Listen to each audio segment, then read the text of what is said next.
বিসমিল্লাহির রহমানির রহিম। সুপ্রিয় শিক্ষার্থী, আসসালামু আলাইকুম।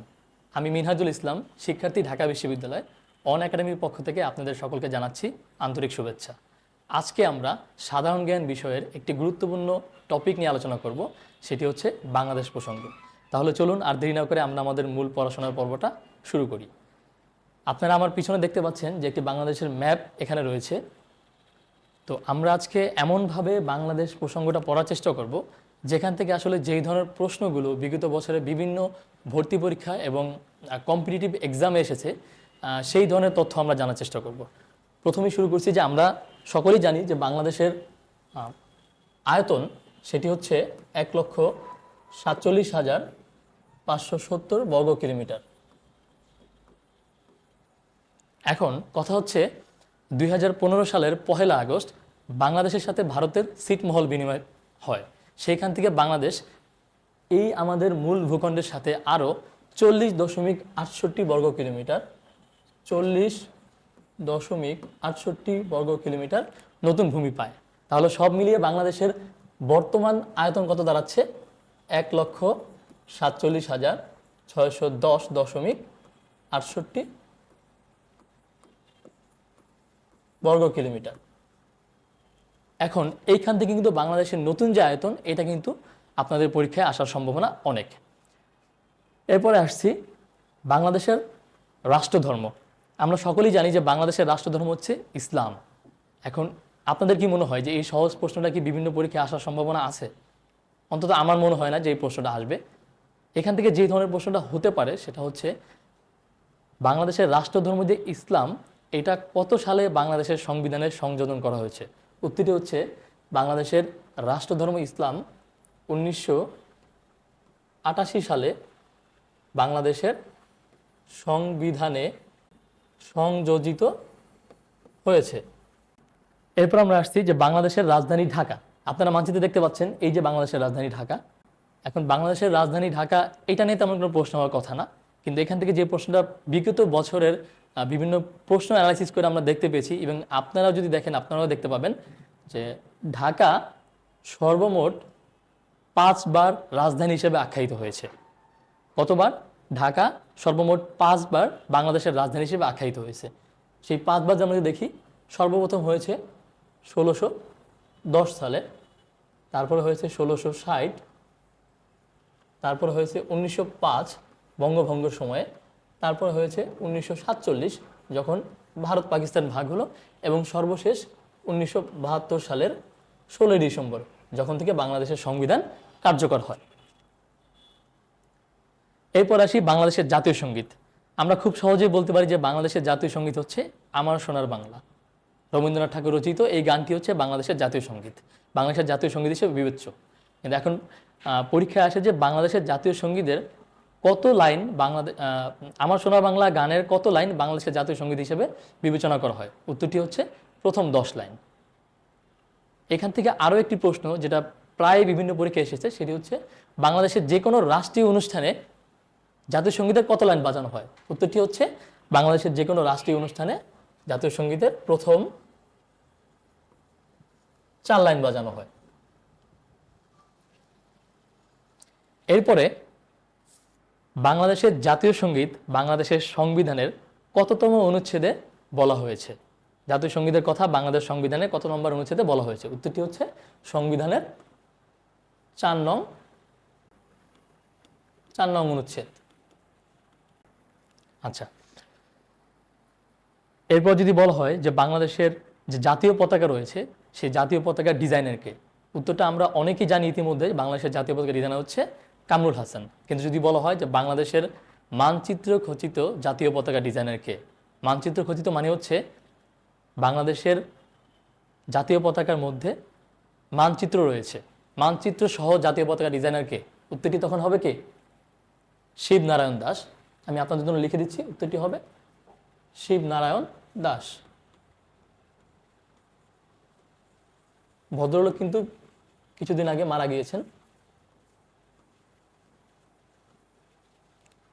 এরপরে যে প্রশ্নটি, বাংলাদেশের জাতীয় প্রতীক। বাংলাদেশের জাতীয় প্রতীক কি? বাংলাদেশের জাতীয় প্রতীক হচ্ছে দুই পাশে ধানের শীষ বেষ্টিত, মাঝখানে ভাসমান শাপলা, তাহার উপরে পরস্পর সংযুক্ত পাট গাছের 3টি পাতা এবং তার দুই পাশে 2টি করে মোট 4টি তারকা চিহ্ন। তাহলে প্রশ্ন আসতেই পারে যে বাংলাদেশের জাতীয় প্রতীকে সর্বমোট কতগুলো তারকা চিহ্নের কথা উল্লেখ রয়েছে, তখন উত্তর হবে কি 4টি। এবং আমাদের জাতীয় প্রতীকের ডিজাইনারকে, এটা কিন্তু আমরা অনেকেই জানি না, আমাদের জাতীয় যে প্রতীক, জাতীয় প্রতীকের ডিজাইনারকে, প্রশ্নটা প্রায়ই কিন্তু বিভিন্ন ভর্তি পরীক্ষায় আসে। জাতীয় প্রতীকের ডিজাইনার, উত্তরটা হচ্ছে মুহাম্মদ ইদ্রিস। এখন যদি কোনো পরীক্ষায় মোহাম্মদ ইদ্রিস অপশনে না থাকে তাহলে আপনারা কামরুল হাসান লাগাতে পারেন। এরপরে বাংলাদেশ প্রসঙ্গে অথবা বাংলাদেশের ভূখণ্ড প্রসঙ্গে যেই জায়গাগুলো থেকে বিগত সময়ে প্রায় প্রশ্ন আসে সেটা হচ্ছে বাংলাদেশের সর্ব উত্তরে, বাংলাদেশের সর্ব দক্ষিণে এবং বাংলাদেশের সর্বপূর্বে এবং সর্বপশ্চিমে কোন কোন জায়গাগুলো রয়েছে। চলুন আমরা এক নজরে মানচিত্র থেকে সেই জায়গাগুলো দেখার চেষ্টা করি। প্রথমে শুরু করছি দক্ষিণ দিকে। বাংলাদেশের সর্বদক্ষিণের জেলা হচ্ছে কক্সবাজার। বাংলাদেশের সর্বদক্ষিণের উপজেলা হচ্ছে কি? কক্সবাজার জেলার একটি উপজেলা, নাম হচ্ছে টেকনাফ। এরপর যদি বলি যে বাংলাদেশের সর্বদক্ষিণের ইউনিয়ন কোনটি, তাহলে উত্তরটি হবে কি? সেন্ট মার্টিন। কিন্তু যদি প্রশ্নটি এমন আসে যে বাংলাদেশের সর্বদক্ষিণের স্থান কোনটি অথবা সর্বদক্ষিণের জায়গা কোনটি, তাহলে উত্তরটি হবে সেন্ট মার্টিন থেকে আরও দূরে একটি জায়গা রয়েছে, আরও দক্ষিণে একটি জায়গা রয়েছে যার নাম হচ্ছে ছেড়াদ্বীপ, যেখানে প্রায় কিন্তু আমরা বিভিন্ন সময় ঘুরতে যাই। এরপর আসি বাংলাদেশের উত্তরে। বাংলাদেশের সর্ব উত্তরের জেলা হচ্ছে কি? পঞ্চগড়। এবং বাংলাদেশের সর্ব উত্তরের উপজেলা হচ্ছে কি? তেঁতুলিয়া। এবং বাংলাদেশের সর্ব উত্তরের ইউনিয়ন হচ্ছে কি? বাংলাবান্ধা। আমি এখানে বোর্ডে লিখতেছি আপনাদের জন্য বাংলাবান্ধা। কিন্তু যদি প্রশ্ন আসে যে বাংলাদেশের সর্ব উত্তরের জায়গার নাম কি, তাহলে উত্তরটা হবে কি? একদম পঞ্চগড়ের এই মাথায়, যার নাম হচ্ছে জায়গীর জোত। এরপর আসি বাংলাদেশের পূর্বে। বাংলাদেশের সর্বপূর্ব জেলা হচ্ছে কি? এই যে দেখেন মানচিত্র আপনারা দেখতে পাচ্ছেন, বাংলাদেশের সর্বপূর্ব জেলা হচ্ছে বান্দরবান। বান্দরবান জেলার সর্বপূর্ব উপজেলা হচ্ছে কাঞ্চি। আমরা যদি আরো পূর্বে যাই তাহলে বাংলাদেশের সর্বপূর্ব যে স্থান তার নাম হচ্ছে কি? আখাইন ইঠং। এরপরে আমরা যদি বাংলাদেশের সর্বপশ্চিমের জেলার কথা বলি তাহলে মানচিত্র আপনারা দেখতে পাচ্ছেন, বাংলাদেশের সর্বপশ্চিমের জেলা হচ্ছে এই যেখানে চাঁপাইনবাবগঞ্জ। চাঁপাইনবাবগঞ্জ জেলার সর্বপশ্চিমের উপজেলা হচ্ছে কি? শিবগঞ্জ। আমি এখানে লিখছি আপনাদের জন্য শিবগঞ্জ। এবং বাংলাদেশের যদি প্রশ্নটা এমন আসে যে বাংলাদেশের সর্বপশ্চিমের স্থান কোনটি, তাহলে উত্তরটা হবে শিবগঞ্জ থেকে আরও উত্তরে, আরও পশ্চিমে একটি জায়গার নাম আছে, তার নাম হচ্ছে কি? মনাকষা। এই প্রশ্নটি কিন্তু প্রায় বিভিন্ন পরীক্ষায় এসেছে, মনাকষা। এরপরে যেই প্রশ্নটা প্রায় আসে সেটা হচ্ছে বাংলাদেশের মাঝ বরাবর দিয়ে কোন রেখা চলে গিয়েছে? বাংলাদেশের মাঝ বরাবর, দেখেন এই যে বাংলাদেশের মাঝ বরাবর পাবনা থেকে শুরু হয়ে এই গাজীপুর হয়ে বাংলাদেশের মাঝ বরাবর যে রেখাটি চলে গিয়েছে তার নাম হচ্ছে কি? Tropic of cancer. এটা হচ্ছে 23.5 ডিগ্রি নর্থ ল্যাটিটিউড, যেটাকে বলতেছি কি? বাংলায় বলছি আমরা কর্কট ক্রান্তি রেখা। সাধারণভাবে আমরা জানি যে বাংলাদেশ পলি গঠিত একটি সমভূমির দেশ। বাংলাদেশে প্রায় 80% 80% হচ্ছে যে প্লাবন সমভূমি, এবং বাংলাদেশে বেশ কিছু পাহাড়ি অঞ্চলও রয়েছে। সেটা হচ্ছে বাংলাদেশের দক্ষিণ পূর্বে যে চট্টগ্রাম পার্বত্য জেলা রয়েছে, খাগড়াছড়ি, রাঙ্গামাটি এবং বান্দরবান, এবং সিলেটে কিছু জেলা রয়েছে, সুনামগঞ্জ, হবিগঞ্জ এবং মৌলভীবাজার। এখন বাংলাদেশের বিভিন্ন বিষয়ে যে বাংলাদেশের সর্বপ্রথম কোথায় কি ঘটেছে, এই ধরনের কিছু প্রশ্ন কিন্তু প্রায় আসে বাংলাদেশ প্রসঙ্গ থেকে। যেমন যদি বলা হয় যে বাংলাদেশের সর্বপ্রথম কোন জেলাটি হানাদার মুক্ত হয়েছে, সেটি হচ্ছে আমাদের এই যশোর জেলা হচ্ছে সর্বপ্রথম হানাদার মুক্ত জেলা। এবং যদি বলা হয় বাংলাদেশের কোন জেলাটি সর্বপ্রথম নিরক্ষরমুক্ত জেলা হিসেবে স্বীকৃতি পেয়েছে, সে হচ্ছে এই যে দেখুন মাগুরা হচ্ছে বাংলাদেশের সর্বপ্রথম নিরক্ষরমুক্ত জেলা। এখন আমরা তো সবাই জানলাম যে ঢাকা হচ্ছে বাংলাদেশের রাজধানী, কিন্তু যদি প্রশ্নটা এমনভাবে আসে যে 1971 সালে বাংলাদেশের রাজধানী কোনটি ছিল, তখন উত্তরটি হবে কি? মেহেরপুরের বৈদ্যনাথতলা। তাহলে মেহেরপুরের মুজিবনগর ছিল 1971 সালে বাংলাদেশের অস্থায়ী রাজধানী। এই জায়গায় আমাদের একটু খেয়াল করতে হবে। যদি স্পষ্ট করে বলা থাকে যে 1971 সালে বাংলাদেশের রাজধানী কোনটি ছিল, উত্তরটি হবে মুজিবনগর। ঢাকা কিন্তু তখন হবে না। একইভাবে যদি বলা হয় যে বাংলাদেশের সর্বপ্রথম কোন জেলায় অথবা কোন জায়গায় আর্সেনিক শনাক্ত করা হয়েছে, উত্তরটি হবে কি? চাঁপাইনবাবগঞ্জ। এখানে আপনারা দেখতে পাচ্ছেন যে চাঁপাইনবাবগঞ্জ রাজশাহীর পাশে, যেখান দিয়ে পদ্মা নদী বাংলাদেশে প্রবেশ করেছে। এই চাঁপাইনবাবগঞ্জ হচ্ছে বাংলাদেশের প্রথম জেলা যেখানে আর্সেনিক শনাক্ত করা হয়েছে। 1971 সালে কোন জেলায় অথবা কোন স্থানে সর্বপ্রথম মুক্তিযুদ্ধের পক্ষে সশস্ত্র প্রতিরোধ গড়ে ওঠে? খেয়াল রাখবেন আমার কথাটা। 1971 সালে কোন জেলায় সর্বপ্রথম মুক্তিযুদ্ধের পক্ষে সশস্ত্র প্রতিরোধ গড়ে ওঠে?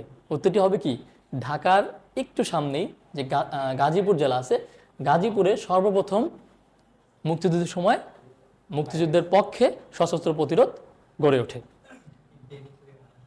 তাহলে আপনারা দেখতে পাচ্ছেন যে এইভাবে যে বাংলাদেশের প্রসঙ্গে গদবাঁধা বিভিন্ন ইনফরমেশন আমরা যদি মাথায় ইনপুট না নেই এবং বরং যেই ধরনের প্রশ্নগুলো পরীক্ষায় বরাবরই এসেছে এবং যেই প্রশ্নগুলো পড়লেই আসলে মনে হয় যে এই ধরনের প্রশ্নগুলো আসলে আসার সম্ভাবনা আছে এবং যেটা কিন্তু আমরা একটা মানচিত্রের মাধ্যমে খুব সহজেই ফিগার আউট করতে পারি, খুব সহজেই আমরা কিন্তু আমাদের মনে রাখতে পারি যে এই ধরনের ইনফরমেশনগুলো, এই ধরনের তথ্যগুলা মানচিত্রের মাধ্যমে যদি আমরা এক থেকে দুইবার তিনবার যদি খুব সুন্দর করে নিজে নিজে ফিগার আউট করে পড়ি, তাহলে মনে হয় আপনাদের এই ধরনের তথ্যগুলা কিন্তু মনে রাখার জন্য খুবই সহজ হবে। এই ছিল আজকের আলোচনা। আজকের মতো বিদায় নিচ্ছি। দেখা হবে আপনাদের সাথে বিজয়ের মঞ্চে। আল্লাহ হাফেজ।